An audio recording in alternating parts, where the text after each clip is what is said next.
Mesdames, Messieurs, peuple congolais, être citoyen, c'est être informé. Et pourquoi? Parce que l'ignorance est la pire des souffrances. Le savoir et la connaissance libèrent. Ceci dit, être citoyen, c'est agir. Et pourquoi? Parce que seule la lutte libère. Mesdames, Messieurs, peuple congolais, quel est le point commun entre le dictateur Denis Sassou Nguesso et ses dissidents, opposants et faux résistants? La réponse n'est pas sorcière. Ce sont tous des mutilés d'esprit. Denis Sassou Nguesso et ses opposants dissidents, et n'oublions pas les faux résistants, ils font partie des mutilés d'esprit.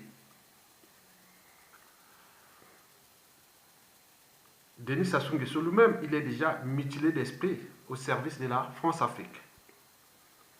Et les opposants, dissidents et faux résistants, ils sont aussi, eux aussi, des mutilés d'esprit au service de Denis Sassou Nguesso. Comme on dit, qui se ressemble, s'assemble.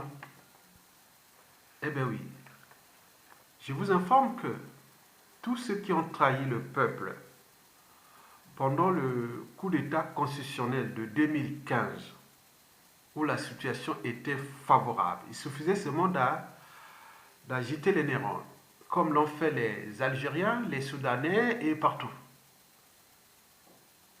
Et donc, ils n'ont pas allumé leur cerveau, n'ont pas agité leurs neurones. Et pourquoi? Parce que ce sont des mutilés, ceux qui ont trahi le peuple pendant le référendum de 2015 qui a coûté la vie à de nombreux de nos jeunes et qui sont morts pour rien.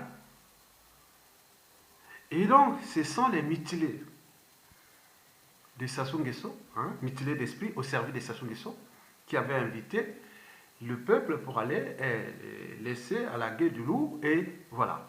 Et donc, vous connaissez la suite. La suite, on la connaît. Mesdames, Messieurs, peuple congolais. En 2016, nous avons eu deux événements majeurs. D'abord, le présidentiel anticipé de 2016, où le général Jean-Marie Michel Bokoko fut élu. Et là, les mutilés d'esprit étaient venus ensemble avec le dictateur Sassou Nguesso comploter contre le président élu et le peuple congolais. Résultat de course, le président élu fut injustement incarcéré puis jugé et condamné à 20 ans de bagne colonial France-Afrique des mutilés d'esprit. Et en 2016 toujours, il s'est passé ce qu'on appelle le terrorisme d'État, où une armée nationale va tuer sa propre population. On appelle ça le terrorisme d'État. Et là, les mutilés d'esprit ont fait le jeu de l'autre mutilé d'esprit, Denis Sassou Nguesso, qui massacrait les populations. Vous avez entendu maintenant parler des dialogues avec le tyran, qui rentre dans les mécanismes de la conservation de la tyrannie. Et là, encore, ce sont les mutilés d'esprit, et qui sont rentrés là, comme qui se ressemblent, s'assemblent. Donc, les mutilés d'esprit sont aujourd'hui en train de travailler pour le compte de l'autre mutilé d'esprit qui est placé là au sommet de la pyramide des mutilés d'esprit. On parle de présidentielle de 2021. Ce sont toujours les mutilés d'esprit qui sont là ensemble, qui se ressemblent, s'assemblent. Donc, ils ont la même mission, servir les uns et les autres, entre mutilés d'esprit. Ils sont soudés contre le peuple congolais. Mesdames et messieurs, à l'échelle de la diaspora, vous avez par exemple pu voir ceux qui nous attaquent, ceux qui nous ont trahis, les vrais résistants, ce sont toujours les mêmes, les mutilés d'esprit, qui sont parmi nous. Ils sont au sein du pouvoir, mais aussi au niveau de la résistance qu'on appelle les faux résistants. Donc, il faut se dire que pourquoi sont-ils devenus des mutilés d'esprit? Bon, la raison est d'abord anthropologique. Donc, il faut voir qu'est-ce que le fait d'être congolais, humain congolais, comparé à d'autres races. Au vu de la situation, que les gens se comportent comme ça, il faut voir le fait d'être congolais, humain congolais. Qu'est-ce que l'humain congolais? La raison est aussi culturelle.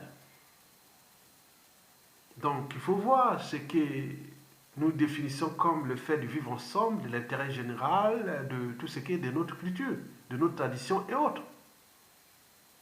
La culture du bouc émissaire, des amalgames, du négationnisme. La faute aux autres, mais pas à moi.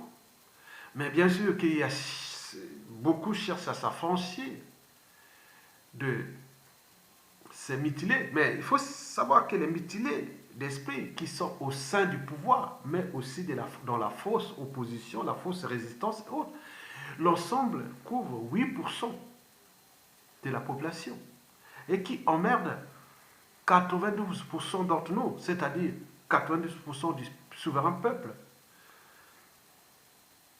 Oui, il faut se dire que les mutilés d'esprit, leur cerveau est déjà abîmé par 35 ans de la dictature de Sassou Nguesso.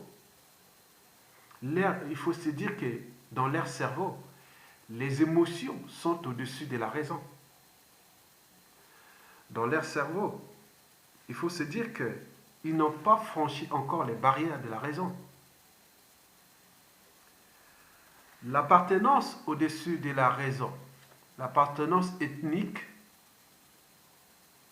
tribale et compagnie au-dessus de la raison, au-dessus de la conscience, au-dessus de l'intérêt général, du vivre ensemble et compagnie. Mesdames, Messieurs, alors, comment définir les mutilés d'esprit?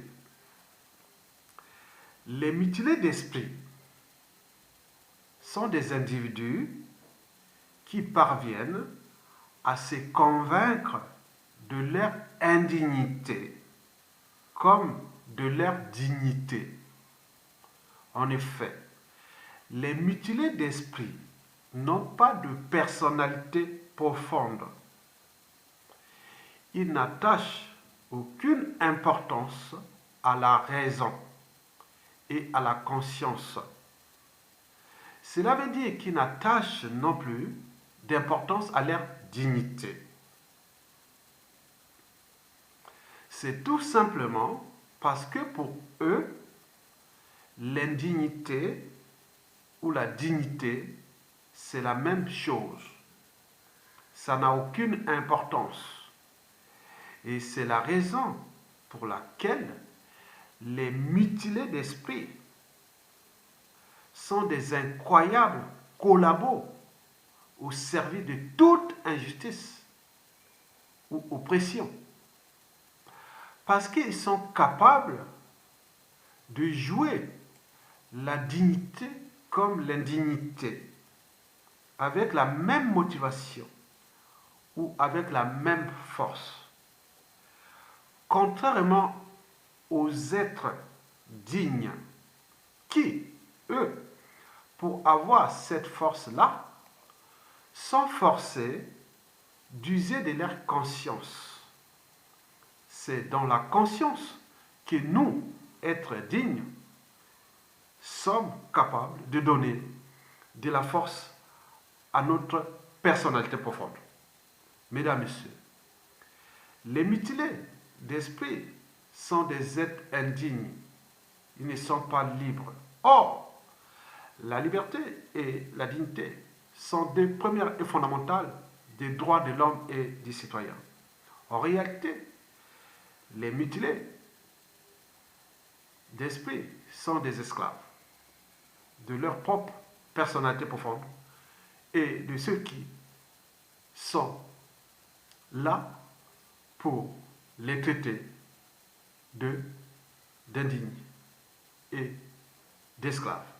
N'oublions pas qu'ils sont des mutilés, c'est-à-dire des êtres indignes, ils ne sont pas libres. Et voilà. Et dans notre société, les mutilés d'esprit ont pris de l'importance parce qu'ils ont aujourd'hui le pouvoir. Ils ne représentent que 8%. Ils sont dans le pouvoir avec Sassou Nguesso, ils sont aussi dans l'opposition, dans la fausse résistance et autres. Mais nous sommes 92% des non-mutilés.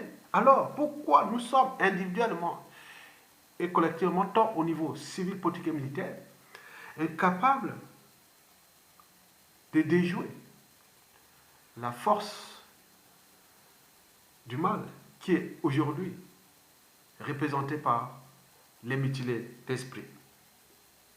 Donc, le temps n'est plus venu de s'indigner, mais de se structurer, de s'organiser et d'agir contre les 8% des mutilés qui gouvernent aujourd'hui le Congo et la résistance. Mesdames, Messieurs, peuple congolais, vous savez que c'est dans les peuples opprimés ou les peuples esclaves et que la plupart des mutilés d'esprit règnent en maître. Et donc, alors que dans les peuples libres et dignes, on a cherché toujours à déjouer ou à mettre hors d'état de nuire les mutilés d'esprit. Je vous informe que les mutilés d'esprit sont dans toutes les sociétés, cultures et civilisations. Mais tout est affaire de liberté dans la tête et dans l'esprit. D'être libre. Explication. Si le peuple est libre et digne, la liberté et la dignité, c'est d'abord dans le sang. C'est comme une prédisposition génétique à la liberté et à la dignité. La liberté et la dignité, c'est le peuple libre et digne. C'est aussi dans la tête. Dans la tête, on parle d'éducation, au terme de transmission intergénérationnelle, des valeurs de liberté, de dignité, de justice, du courage d'oser dire non et d'agir, du caractère sacré de la vie humaine, du devoir de mémoire, parce qu'un peuple qui n'a pas de mémoire collective sera toujours dans la récurrence des mêmes erreurs. Et c'est récurrent pour nous, parce qu'on n'a pas construit une mémoire collective. N'oublions pas le but de la condition humaine, ou sociale, et voire existentielle, c'est-à-dire écologique aujourd'hui. Mesdames, Messieurs, c'est le peuple libre et digne, il arrive une situation d'injustice ou d'oppression, il s'indigne toujours. Ce qu'on appelle l'émotion. Oui, nous sommes des êtres émotionnels. Mais la vie n'est pas qu'une émotion, comme là chez nous. La vie est aussi conscience, est liée à la raison. Donc, il s'indigne. Ce peuple libre-là, il passe à l'autre étape supérieure. Collectivement. Ils se structurent, ils s'organisent et agissent collectivement.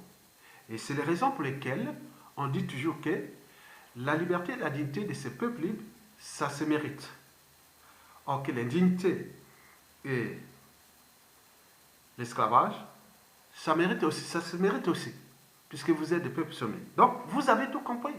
Donc, nous sommes là en guerre contre ces mutilés d'esprit et qui nous contrôlent en ce moment, qui sont au sein du pouvoir de Sassou Nguesso, mais également dans l'opposition, la résistance et autres. Mais c'est le paradoxe. Comment cela se fait-il que tout un peuple est aux arrêts, un pays est en train d'être fracassé, et que nous ne sommes pas capables, individuellement et collectivement, de s'entendre ensemble pour combattre l'injustice et l'oppression?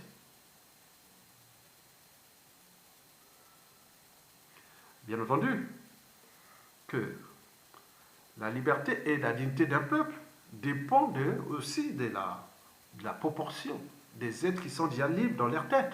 Vous voyez qu'en Occident ici, lorsqu'il y a quelque chose, une information est passée par hasard, ben, tout le monde, allez, ensemble.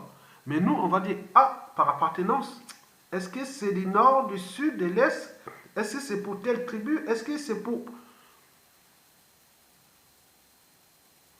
Donc, le paradoxe est que ces mêmes mutilés vivent ici en Occident. Certains subissent l'injustice ou les racistes et autres, et ils sont en train de s'indigner. Parfois, ils réagissent ici, mais arrivés là-bas au pays, rien du tout. Mais ils sont là en train de charger ceux qui sont ici comme les résistants, qui luttent pour la liberté de notre pays, de notre peuple. Et donc, vous devez comprendre que nous sommes en danger face à ces mutilés qui ont pris le contrôle du Congo. Oui, derrière, M. 8%, puisqu'il se ressemble, ça semble. Donc, tout ce monde regroupe 8%. Mais nous, 92%.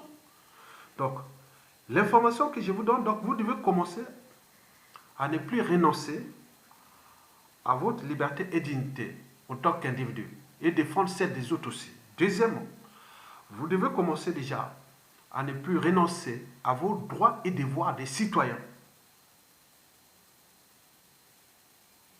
Le citoyen doit se battre pour ses droits et devoirs. Même devant un pouvoir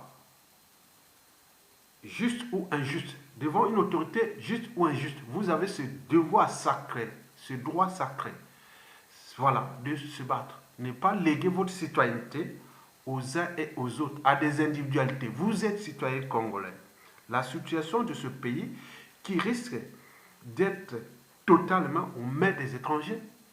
Et vous serez des étrangers dans votre propre pays, parce que tout est en train de s'organiser là. À défaut, pour certains, des apatrides à vie. Et donc, vous êtes en train de laisser faire ces mutilés d'esprit qui, certains viennent ici au niveau de la diaspora, créer des amalgames nord-sud, chercher à la cession et la partition du pays. D'autres, ils ont toutes les stratégies pour que nous soyons dans un climat de méfiance et de défiance entre nous. L'art de diviser pour régner.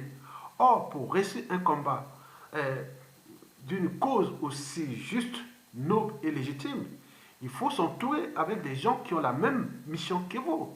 Or, le paradoxe, c'est qu'on retrouve beaucoup de gens qui ont la liberté, la dignité de se battre pour libérer le pays, mais ils sont toujours entourés de ces mutilés d'esprit qui sont parmi nous, dans les tribunes, dans les médias, dans tout.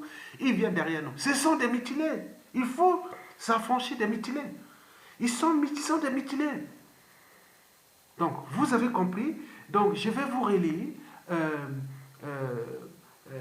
la définition des mutilés et partager-la. Donc, vous devez comprendre qui, dans la diaspora, au pays, partout, ceux qui sont des mutilés d'esprit.